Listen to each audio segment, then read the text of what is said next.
Welcome to the Slop Farm. Enjoy the video. In this video, I will show you how to make delicious chicken momos. First, let's prepare the dough. Combine 2 cups of all-purpose flour with a half teaspoon of salt and gradually add about 3/4 to 1 cup of lukewarm water. Knead the mixture for 5 to 10 minutes until it forms a smooth, elastic dough. Cover the dough with a damp cloth and let it rest for at least 20 minutes. This resting period is crucial for a pliable wrapper.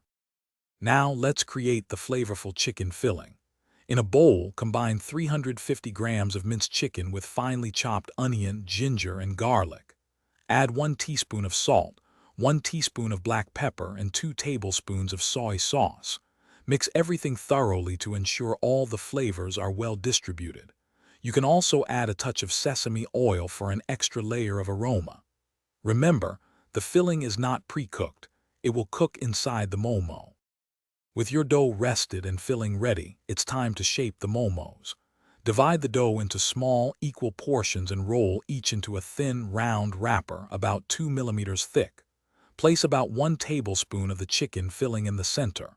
Now, fold the wrapper in half, bringing the edges together. Pinch and pleat the edges to create a beautiful half-moon shape, ensuring it's sealed tightly. Practice makes perfect, so don't worry if your first few aren't flawless. Finally, let's steam and serve your delicious momos.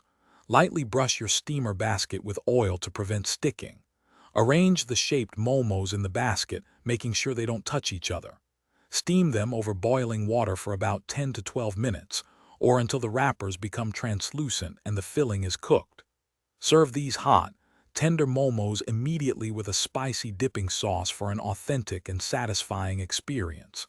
Enjoy your homemade treat. Thanks for watching. Consider subscribing if we helped you today.